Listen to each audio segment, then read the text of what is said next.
Doon na mismo, no, kay Riza Ontiveros at dating Pangulong Rodrigo Duterte. Medyo mainit na po ito, mga kababayan, simula ng pangatlong topic natin. I-encourage yung suspect na lumaban Yes. para mapatay. Ito ha. Ine-encourage daw yung suspect na lumaban. Kumbaga, parang binubuyo. Lumaban ka, lumaban ka. Bakit? Para 1.5 million, para 2 million ang makuha. Ganun ba yun? O yung difference? Mainit na po ito, mga bossing ha. Ine-encourage, game. Ang kinaklarify ko po ay kanina sinabi nyo na in-encourage nyo ang PNP na i-encourage yung suspect na lumaban Yes. para mapatay.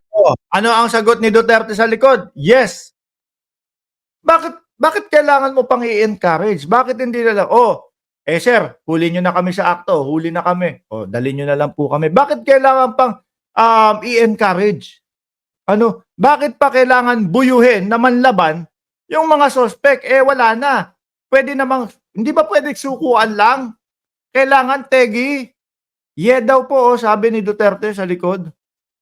Ang Yeah. kinaklarify ko po ay kanina sinabi nyo na in-encourage nyo ang PNP na i-encourage yung suspect na lumaban Yes. para mapatay, para Yes. masabing nanlaban. Correct. Grabe! Mga boss, gusto nila pagmukain sa ating mamamayang Pilipino na yun dapat ang gawin. Na yun dapat ang mangyari. I-encourage pa. Hindi ba pwedeng sumuko ng maayos? Bakit kailangan pang i-encourage na manlaban para magkaroon ng madugong labanan? Hindi ba pwedeng oblo? Di ba? Yes, tapos si Duterte, parang ano pa siya parang proud na proud pa siya. Grabe. Nakakawala ng respeto po, mga boss. Correct. Para Ito sa very ma-minimize. incorrect. Correct. Yes. Very incorrect po, if I may Yes. say as a civil. Lord! Oh my God! Mga kababayan, bobo at tanga na lang yung mga sumusuporta dito. No? Bobo at tanga na lang yung sumusuporta dito. Hindi ba pwedeng suko na po ako? Hindi! Ine-encourage ka namin, manlabang ka o lumabang ka. Tapos ano ang katwiran para ma-minimize? Diyos ko Lord. Sa Tapos sasabihin nyo, kayo na mga sumusuporta dito, maka-Diyos kayo, mababait kayo, mga taong simbahan kayo. Di ba? Mga taong simbahan kami, maka-Diyos kami, pero suportado namin yung Duterte, i-encourage para hindi maging mapayapa yung pagsuko. Mas gusto namin yung may dugo. Ibang klase. Baka hindi pa kayo nagigising. Magkape muna kayong mga sumusuporta dito. Tuloy ho natin, mga boss. professional police. It Salamat depends tayo, on Mr. Chair. ano na natin yan, ma'am. That's your view, that. It's not my view only, Mr. Chair. Thank you for putting it on the record. Pagka-mayor, pagka-prosecutor. Ako, alam ko, dumaan ako, prosecutor, mayor, presidente, alam ko ang trabaho ko. Trabaho ba yun? No? I-encourage mo pa? Imbis na sana mapayapa, walang dugo. Maayos, mahinahon. Di ba? Mahinahon na susuko. Ay hindi. Sabi mo dyan, buyuhin mo. Naman laban. Para may dugo. Grabe. Sabihin mo, huminto kapag hindi, tutudasin kita. Akala yata presidente pa siya, Yung pamura-mura. Ay nako. Yung mga na lang po, yung mga DDS na lang po ang humahanga doon sa pag nagmura ka. Sa pag nagmura, PI ka! Yung mga DDS, papalakpakan yan. Mga kababayan. Palakpakan po. Yun lang po yung naiintindihan nila, mga bossing. Oh. Diba? Go. Sabihin mo, putang ina, huminto kapag hindi, tutudasin kita. Yun ang, lalo ng pulis. Putang ina itong mga pulis. Oh. Pagka pumasok yung Bakit mo pinumura? Nung una, okay. Tapos ngayon, minumura mo na yung mga pulis. Oh. pulis, hindi mo sabi, hoy pulis, huminto ka. Puntahan mo yung pulis, sabihin mo, mga pulis, kung mga tao na harapin ko, o dito, total, let us be, labas na lang natin yung, pati yung lungwahe. Pero Mr. Chair, forgive me for interrupting. Hindi, Speaking of patapusin mo muna ako. lengguwahe. Sorry sir, Mr. Chair, baka maaring ang resource person tumigil magmura kasi bahay natin itong Senado eh. Salamat kaayo, Thank Mr. you, Chair. thank you. Hindi tayo Mr. President, magkaintindihan Mr. dyan. President, sir, excuse me, sir. Senator Bato, Di ba pwedeng, yun nga, tama naman si Senator Risa Ontiveros, di ba pwedeng tipo bang respetuhan, wala nang mga pagmumura. Kasi hindi naman po pang DDS lang ang Senado, mga kababayan. Hindi naman po pang Davao Death Squad lang ang Senado, mga bossing. Senator, may I yes, sir. Go ahead. interject? Lahat itong sa right side ko, dumaan ito ng Chief of Police, Police Director. Ah, Puro commander ng death squad yan. ano daw? Commander ng Death Squad? I thought there was no existence. Trabaho ng pulis yan. Literally, hindi mo sabihin ng death squad. Yung isang senador, yan ang nakaupo dyan, si Senator De La Rosa. Oh. Death squad. Kumbaga, Death Squad, trabaho ng pulis, pumatay. Yun yun.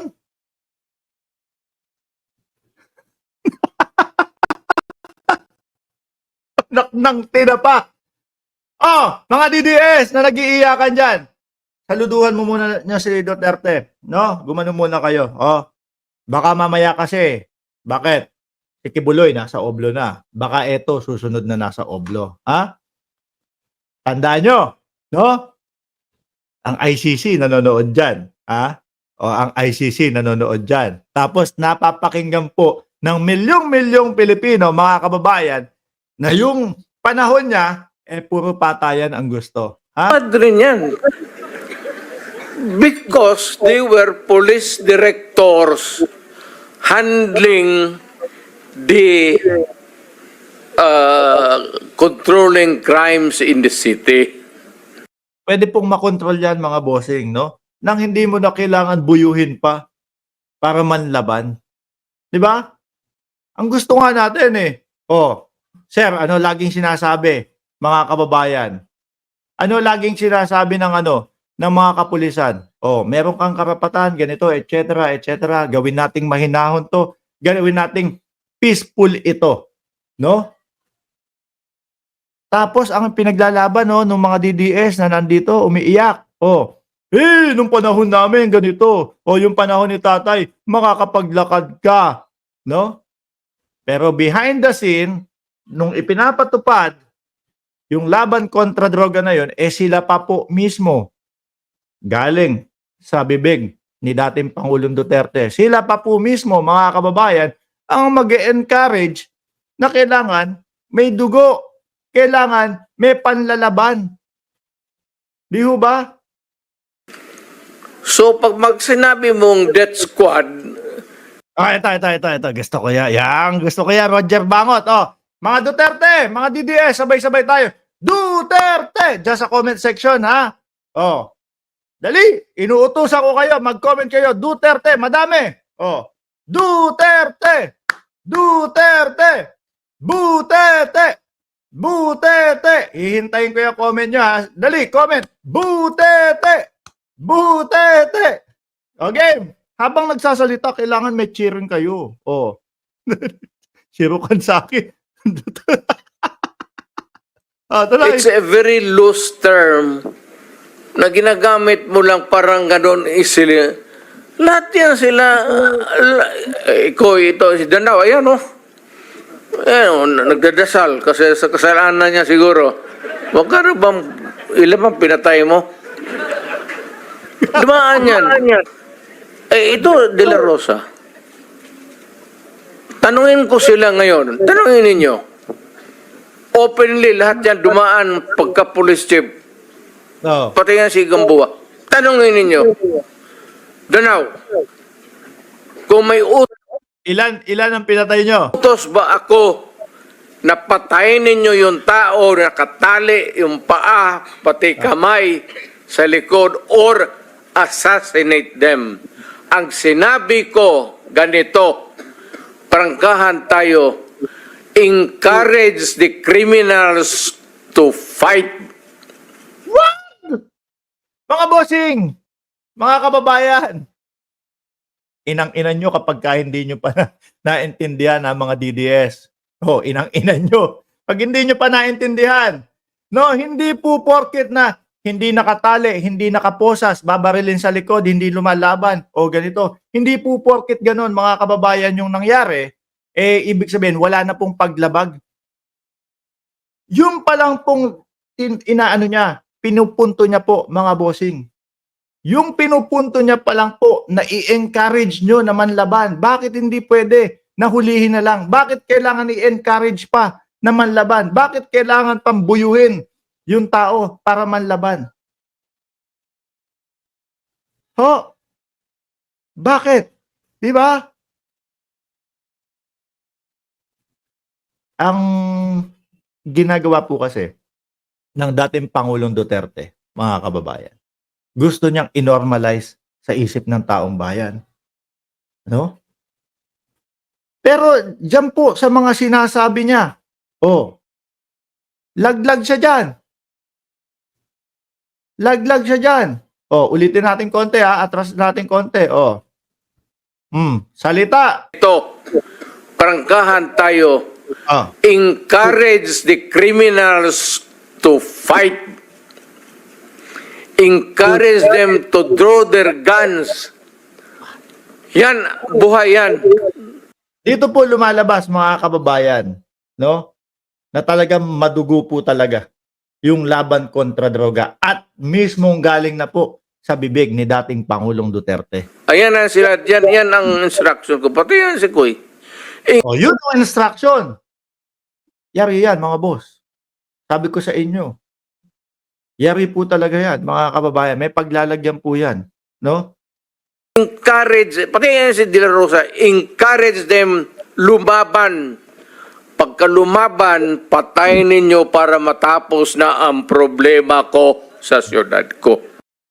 So sila po yung, sila po yung nagbuyo para patayin din nila. Dami mga umiiyak, Uy, mga DDS, comment lang kayo dyan. Iyakan kayo dyan? Dali, anak ng tinapa, sinasabi ko, cheer nyo muna si tatay. Butete! Butete! Butete! Anak ng, wala kayo. Ang ihina ninyo, ayaw nyong i-cheer sige habang nagsasalita, iyak lang, okay? Game. Tangina yan. Noong na-presidente ako, ganun rin sa command conference. Diyan sa Malacanang. Yan ang utos ko. Bakit? Yun ang utos, mga kababayan. Encourage them na manlaban. Encourage them. Biruin nyo presidente. Ikaw, pulis ka. Maririnig mo, galing sa presidente. Encourage mo manlaban. So ngayon po, dito papasok yung 500, 1 million, 2 million ni Bungo. No? Yung 500, 1 million, 2 million ni Bungo. Bakit po, mga kababayan? Nahuli. No? Yung isang narcopolitics. Sabihin mo na, nahuli. Di ba? So ngayon, papasok sa isip nila, ini-encourage tayo. ni dating Pangulong Duterte na anuhin natin, encourage natin na manlaban itong tao na to. Akalain mo, mga cheap ha? Kapag ka ito, dinala lang natin sa presinto, 500,000 lang to. Pero kapag nanlaban to, binuyo natin na manlaban, 2 million makukuha natin. So ngayon, yung pulis, patong-patong na sa utak niya na, aba, positibo lahat ah. May utos na ng presidente, no? May 2 million pa kami. Oh, magmumukha pa kaming hero. Di ho ba, mga kababayan? Oh, ayun. Tegi, imbis na maayos, mapayapa, patay. Sayang ang buhay. Di ba? Kayo, sinasabi nyo, di ba, mga DDS, iyakan, ha? Sinasabi ninyo, di ba? Ano? Hindi na dapat binubuhay yan. Hindi na dapat binubuhay yung mga yan. Di sana kung ganun ang ginawa kay Robin Padilla nung panahon na hindi maayos si Binoy. Di sana hindi nyo senador yan. Di ba?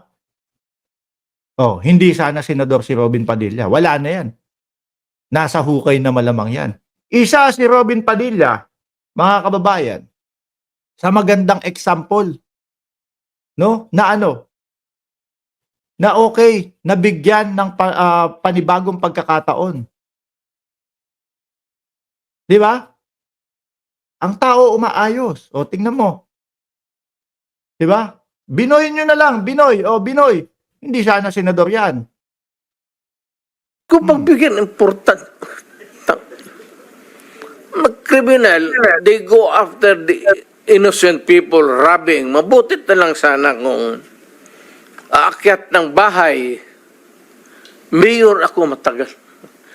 Aakyat ng bahay, magnakaw, re-rapin yung bata, re-rapin yung babae, tapos papatayin.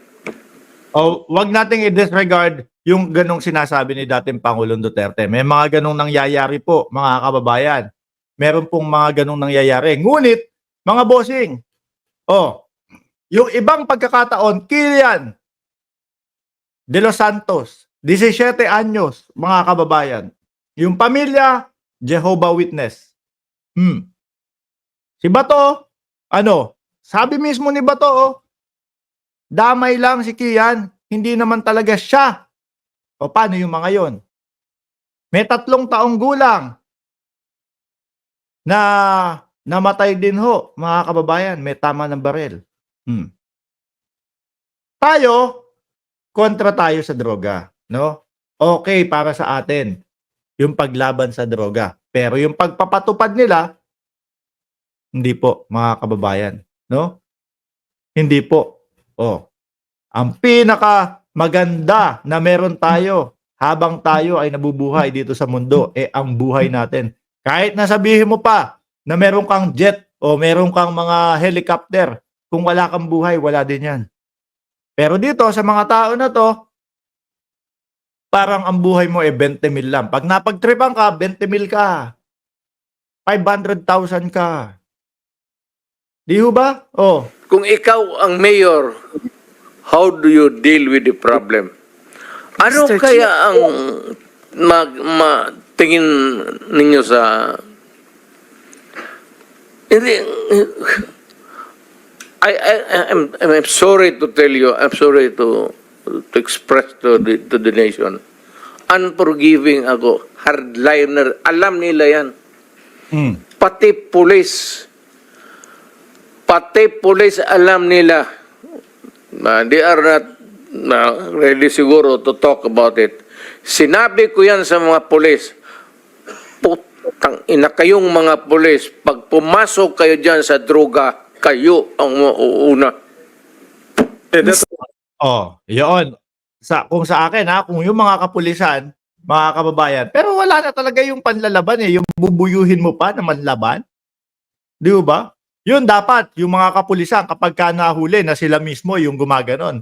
Ang paraho sa akin yun, dapat matindi yung parusa ng mga yon. Pero wala nang pambubuyuhan. Buyuhin mo para manlaban. No need to strike it out if that is the real way that the mayor then phrased his sentence.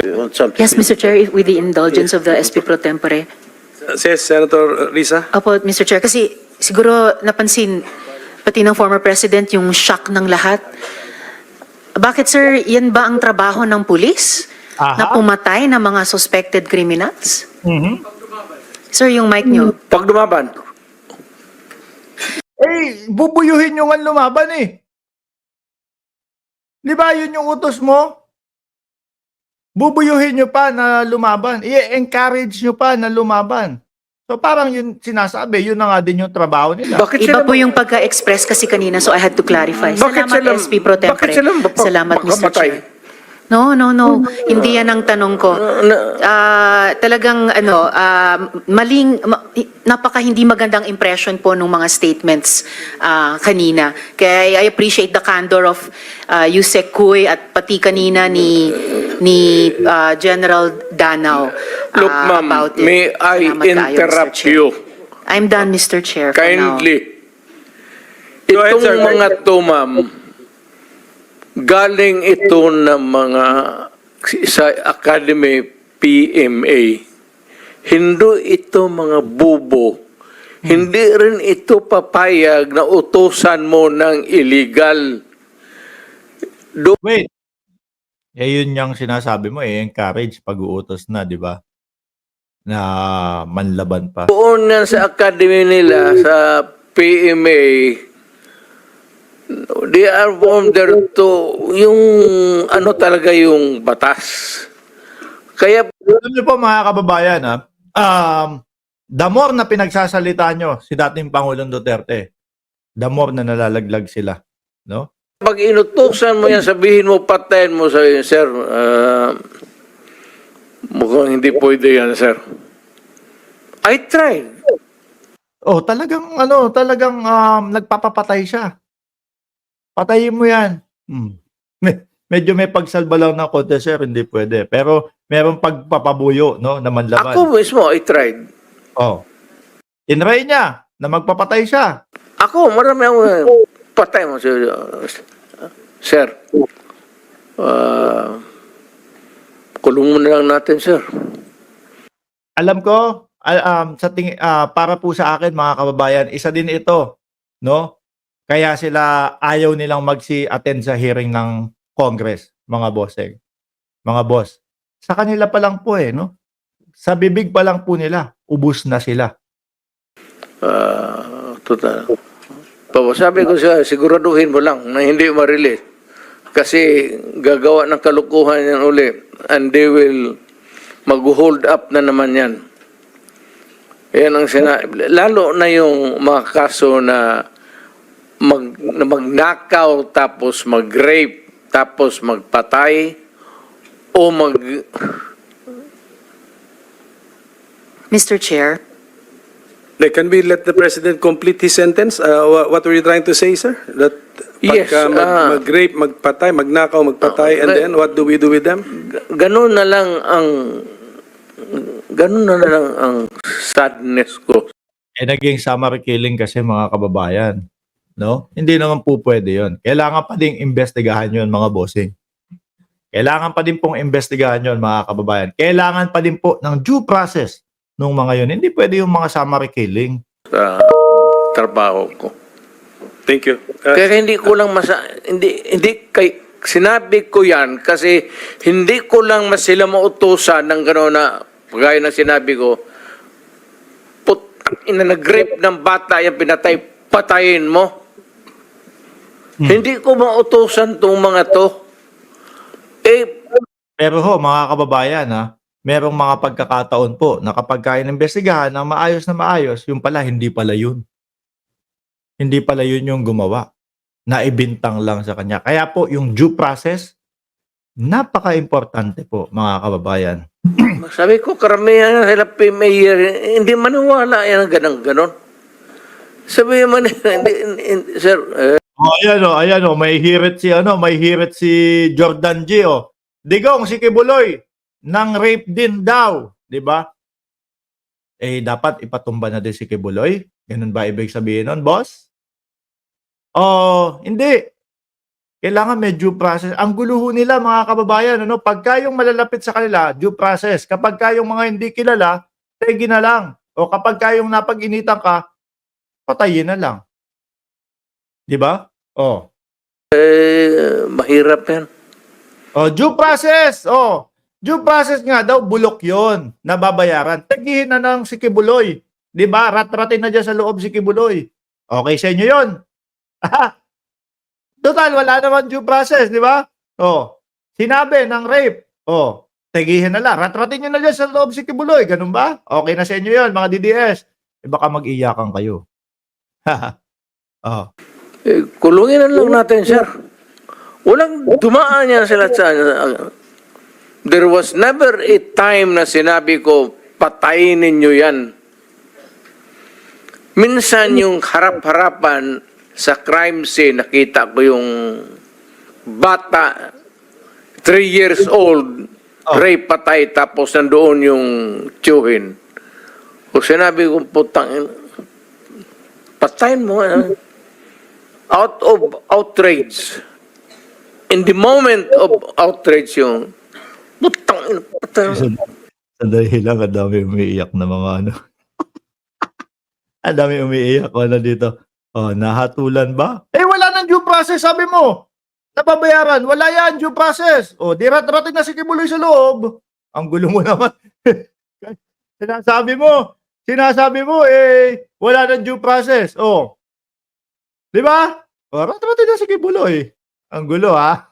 hindi niya maidepensa si tatay, ha? Oh, sabi nito, wala kang kwentang vlogger. Nag-iiyak. Ang dami palang umiiyak dito. Kayo ha, nadamay at nahawa na kayo. Kay Bato de la Rosa, iyakin. Oh, iyak lang kayo dyan, hindi namin kayo tatanggalin. Tuloy. Sir, kulungin na lang natin yan, sir. Ano nangyari doon, Mr. President? Yung insidente na yun, napatay nga yung tito? Pinatay? Hindi. Hindi. Hindi. Mr. Chair, Yes, Senator Risa. alam na alam Akala niyo, tawa ka pa ha. Akala mo naman may mga bilang. Mamaya mga magbabanta na to. Sige, pag nakita ka namin sa labas, yari ka sa... Mana din kayo kay Baste. Ha? Mana din kayo kay Baste. Na kapag ka napipiko na, eh, yung Baste nyo, yung sasampalin, hanggang ngayon, hindi pa nasasampal. Oh. Kayo pa dyan sa comment section. Diyos ko, tuloy na nga natin si tatay. ko po na matatalino mga taga Philippine Military Academy. Hindi po yan ang issue. Ang kinaklarify ko po ay kanina sinabi nyo na in-encourage nyo ang PNP na i-encourage yung suspect na lumaban Yes. para mapatay, para Yes. masabing nanlaban. Correct. Correct. Para That was a ma-minimize. very Okay, mga DDS. Okay ba yon? Okay ba? Okay, naintindihan nyo yung sinabi ng tatay nyo. Correct. In-encourage ko para manlaban. Okay sa inyo. Matalinong pag-iisip yon, ano? Inang-inan nyo talaga. No? Ang bobobo nyo.